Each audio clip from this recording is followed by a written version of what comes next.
Hello, we are team last but not least, and this is our project COVIDSCAPE with I, myself Gabriel, Shuo, and Wanwiset. So right now, because of the COVID-19 pandemic, we take the risk of exposing ourselves to the virus when we go out in public and are around other people. But how much is the risk exactly? For example, someone may be Christmas shopping or go to an outdoor dining area, and they may be deciding between different locations or where to go. And COVIDSCAPE is here to help provide an idea of what the risk may be. With geographical risk score and personal health safety measures such as mask wearing and social distancing, a risk score may be determined based off official data and medical studies.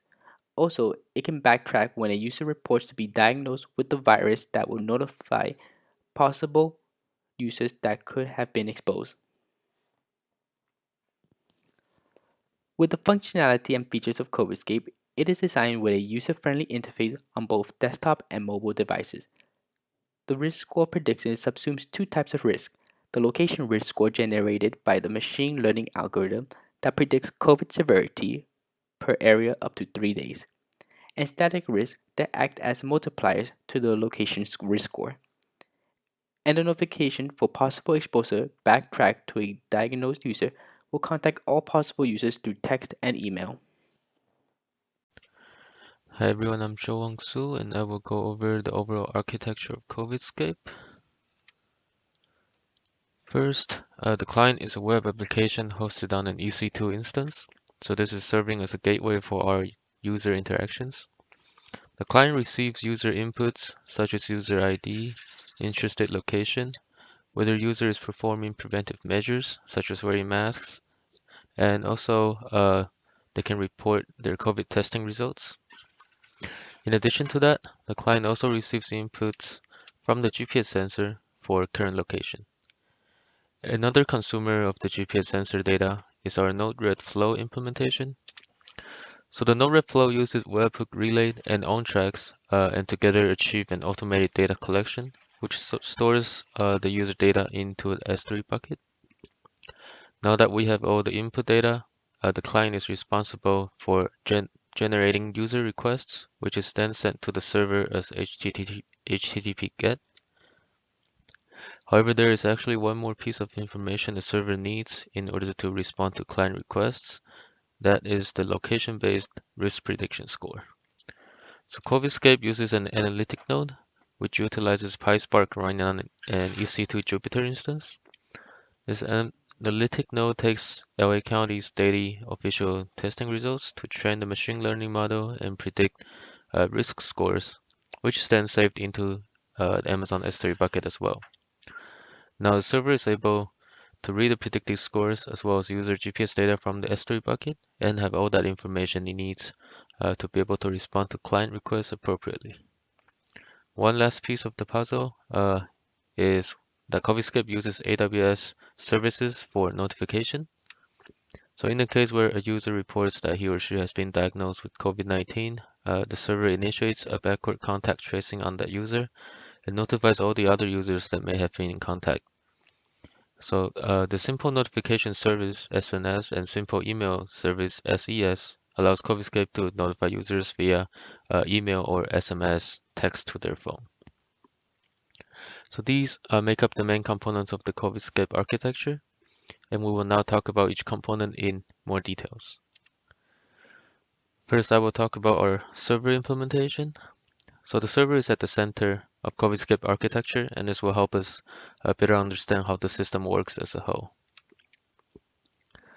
COVIDScape server is implemented in Python, and it's using two main libraries, Flask and Boto3. So these two open source libraries allow COVIDScape to effectively and efficiently communicate with clients' web application and interact with various Amazon Web Services.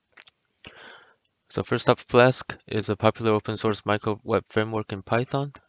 It provides a simple interface for the server to route and handle different client HTTP requests and respond accordingly. Specifically, Flask offers an extension called Flask-Cores. This makes it able to handle cross-origin resource sharing. So we're able to use cross-origin AJAX in order to facilitate interaction with the client web application. The next major library used is Boto3, which is Amazon's own SDK for Python. Boto3 provides a central gateway to interact with different Amazon Web Services, such as providing support for reading files directly from S3 bucket and sending the appropriate notifications using SNS and SES. These libraries help us to set up the client-server communication, and once the setup is complete, the client generates and sends three main types of requests to the server. So first is the request to register clients. In this case, the server simply stores the user info and performs an email verification. Second is a request for risk score, where the client provides required user inputs to the server, and this prompts the server to collect all the other required information from the S3 bucket and respond to the client with the total risk prediction score. And thirdly, the client can report that the user has been diagnosed with COVID-19. So this triggers a backward contact tracing on the diagnosed user by utilizing available user data history in our database on S3. So all the other users who may have been in contact with this user is notified via email and text. First, I will talk about our total risk score calculation. So our risk score calculation is a combination of a base score that's augmented with multipliers. The location-based prediction score serves as the base score, while the static risk factors act as multipliers on that base score. The location-based prediction score is generated by the analytic node daily and saved in S3. Wanwiset will discuss this in a little more detail later. The server is responsible for finding the nearest city to the user's GPS location. So here COVIDSCAPE uses the Haversine formula as opposed to others such as the Vincenti formula because of its computational simplicity and accuracy. Once the closest city is found, the server extracts the predicted risk score for that city on the specific day. Next, the server multiplies the risk score by a set of multipliers, which are backed by medical studies. Our prototype design has three static risk multipliers. The first one is social distancing. The second one is whether user is wearing masks. And the third one is if location is indoors or outdoors. And each of them have a different multiplier value based on different medical studies. Finally, the score is normalized to between 0 and 1, and we have chosen an experimental value of 0.2 as the threshold to indicate whether user is in a relatively higher or lower risk. When a user reports that he or she has been diagnosed, the server performs a contact tracing. In order to do that, the server first builds the history map of user locations from the GPS data collected by the Node-RED flow. Then the server compares the diagnosed user's GPS location within 14 days of the testing time. So our COVIDSCAPE prototype uses tolerance values of plus and minus 5.5 meters for the location and plus and minus 30 minutes for the time. So after the list of users are identified, they are notified by email and text. On the top right are a couple of screenshot examples of text and email notifications. Apple and Google offer a similar functionality called exposure notifications, but our COVIDSCAPE approach is different in several ways. First, COVIDSCAPE does not require the Bluetooth functionality, so this avoids potentially missing devices that do not have Bluetooth turned on or fails to establish connection for various other reasons. COVIDSCAPE also takes a more centralized approach and keeps the storage and computation on the cloud, as opposed to Apple and Google's approach, which adds workload to the device CPU, storage, and battery drain. Another difference is that COVIDSCAPE is not dependent on user device's OS version or specific hardware, other than requiring internet connection and GPS sensor. And finally, COVIDSCAPE's approach does not require the high-level approval from local health authorities like Apple and Google's exposure notification. And this concludes my overview of our server-side implementation. Hey everyone, I am Wanwiset and I will be showing you guys the demo of our COVIDSCAPE application. So first of all, we implemented our project as a web application, and as you can see, this supports both desktop and mobile versions with this sliding menu.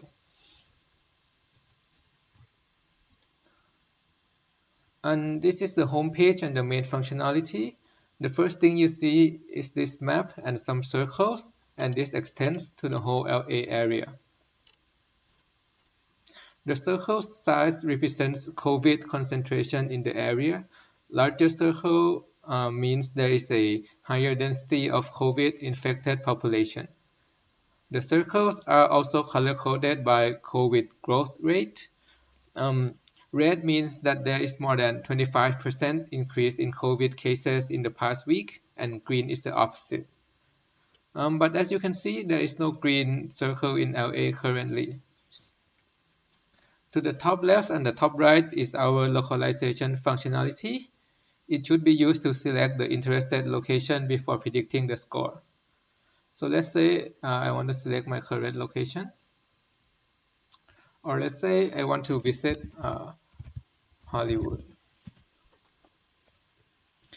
It is going to center the map and show a red pin. Now let's see below the map. There are some options to select when predicting the risk. You can choose the options to best reflect the COVID precautions at that location. And sometimes you might not want to visit the place right now. You can also choose to predict risk scores in the future up to 3 days ahead through this radio option. And once predicted, the client makes a HTTP GET request to the server, who then returns the final score. So let's try switching the mask off and see how it affects the score. As you can see, the score increased. And now let's try some future values. Here it also increased. The next page I want to show is the report page. Users who are diagnosed with COVID can press this button to notify others who were in close contact with them to be careful. Click the button, enter your username,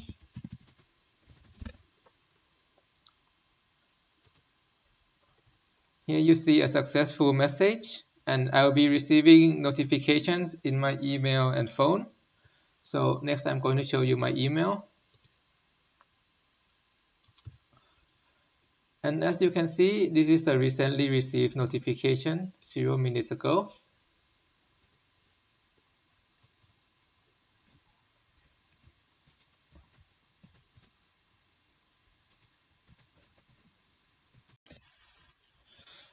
Now I am going to show you how we arrive at the prediction score. This functionality is handled by the machine learning analytics node. First, the dataset is provided by LA County Department of Public Health. They have a daily article of total COVID cases per city, where each city is a sub-county area. Another representation of this data is given as a rate of normalized cases per 100,000 population. And this way we can compare cities of different sizes. So here, if you see on the right, the number in the brackets is the rate or the density given by Department of Public Health. And to better represent the currently infected population, we choose a 14-day concurrent window of this data as an input.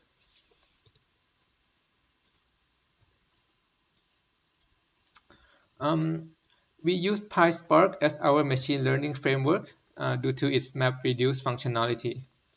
MapReduce will be useful for analyzing aggregate data, such as finding the overall average risk score or getting the top 10 hotspots. For the machine learning algorithm, we selected to use a linear regression model. This best fits this dataset because we are predicting a future trend from historical data. Let's take a look at an example of Expo Park data points. It shows a clear upward trend, and there is not much fluctuation of values. The algorithm calculates the best fit line as shown in red, and then it extrapolates the curve to predict future values. Another consideration we made is how many historical data points to use. If we consider too long of a history, as shown on the left, the model wouldn't represent recent values. Here, in using long history, the cases have been rising, but the curve fails to predict this. And finally, we evaluate the accuracy of our predictions. The accuracy is calculated by taking the difference of the predicted value and the actual value that is later provided by the LA County Department of Public Health. Here we observe that the prediction gets less accurate as we predict further from the current day. This accuracy drop is the reason why we choose to limit the predictions to 3 days in the future. Then the accuracy of 14 days long history and 7 days short history is compared. On average, the short history performs 1.2% better with a total of 93% accuracy. And the reason that we chose data points for 7 and 14 days is to avoid effects of specific weekdays or weekends on the test numbers.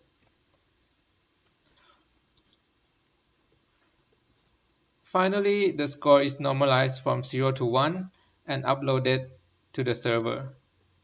We call this the base score. We also map the scores to the coordinates of the city to be represented in the map of the home page, for a total of 232 cities or sub-county areas.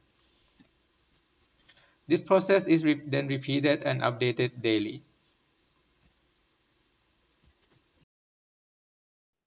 So, hello, I am Aditya and I'll be explaining the Node-RED part of the project.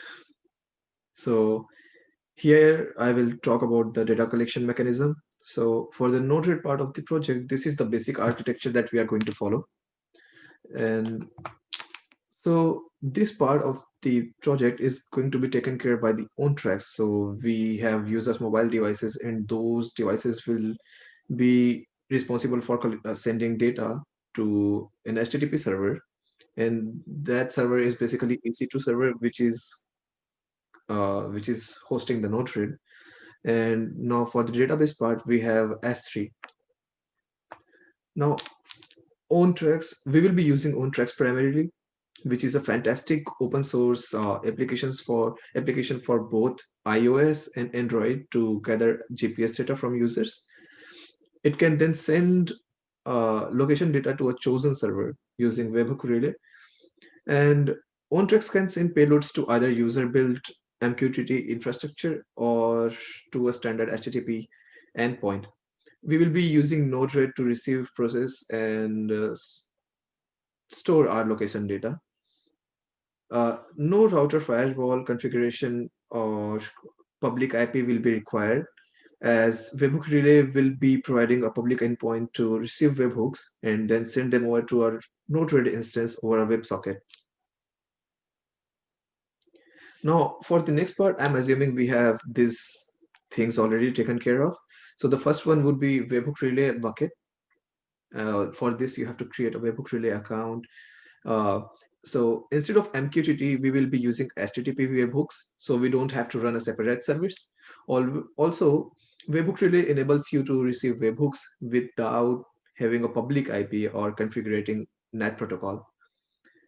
Now, for the EC2 part, we will be using EC2 to host Node-RED, preferably Ubuntu, because it makes things easier to install.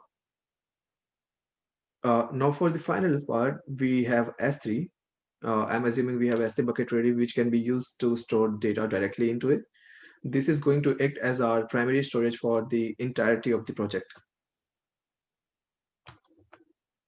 Now, architecture of the data collection mechanism. So we have our own tracks running on mobile devices. This extracts GPS data from user's phone and sends the payload to a bucket hosted on webhook relay. Next, the webhook relay agent uses its internal network to relay the data to Node-RED, which is being hosted on EC2 instance. This node-RED instance saves the file locally and pushes that file to an S3 bucket where the file is used for the ML implementation. Before we start with anything else, let's talk about bucket first. So this is the bucket that I have created on mywebhookrelay.com, and this will basically get the data from OnTracks. An example will be, one second. So I send the data, and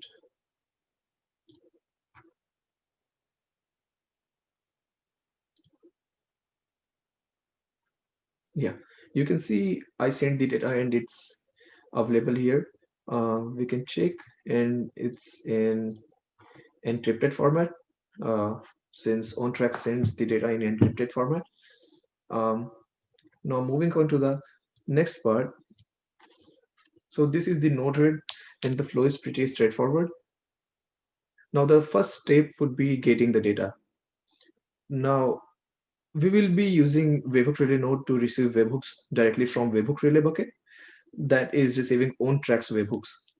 After configuration, make sure that the node-RED is in connected state, as you can see here.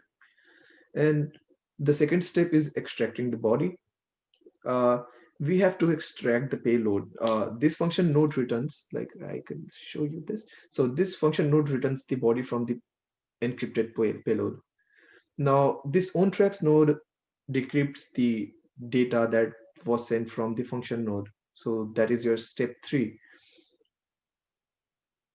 Now formatting the JSON payload, we have, so, yeah.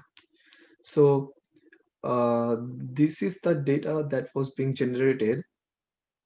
This function node returns only the necessary bits, and you can see this is your user ID, latitude, longitude, and timestamp here. Yeah, so this is all saved into a CSV file, and this CSV file processes the data from the previous function node and stores that data into a local file. If there is no local file like the one named here, it will create one, and any incoming data after that is appended to the file, as you can see here. And additionally, this node can be configured to delete the file for every event. Now, finally, the data that was stored locally in EC2 is pushed to S3 bucket using S3 node. This node uses put method to push data into S3 bucket.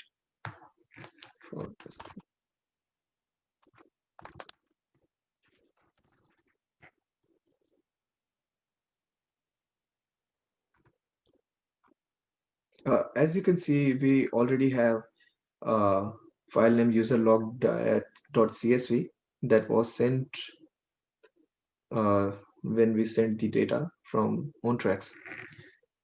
Yeah, so this pretty much concludes the node-RED data collection part. So in conclusion, COVIDSCAPE is built and hosted with established frameworks and services. So we have various Amazon Web Services. We use Node-RED, applications like OnTracks, the web framework Flask, and PySpark. COVIDSCAPE helps users to make better informed decisions and mitigate the spread of COVID-19 by providing the risk prediction service, which is based on user location and their health precautions up to 3 days in advance. And it also provides the contact tracing capability with its collected data, and it notifies the users who were in potential contact with a diagnosed patient. COVIDScape provides a user-friendly interface that's available on desktop and mobile. It shows a clear visualization of COVID-19's concentration per area in the Los Angeles County. All the available functionalities are accessible via simple button presses and minimal typing. And finally, it's really a work still in progress, and there are many enhancements. So here we have some possible future work enhancement. In the user level, we can start off with broadening the range beyond the Los Angeles County area. We can also consider additional risk factors for score calculations, such as wearing gloves, face shields, hand sanitizer, etc. We can provide additional information and guidance when notifying contact trace users, such as where they can get tested or advising them to quarantine. We can automatically notify users when they enter a high risk area, so it'll be longer access to the GPS on the mobile devices. And on a more technical level, we have some back end enhancement. So starting off with server redundancy that will enable multiple servers to serve multiple clients more readily. So it'll be better handling of more users. We can also have database optimization where we use the actual database where we get our COVID results from instead of using a CSV file. We can also use automate analytic node for data gathering, running the machine learning, and uploading to the server. And we also have address privacy and bad actor concerns that we can enhance to that can be implemented through end-to-end encrypted connections with HTTPS. Now this concludes our presentation. Thank you very much.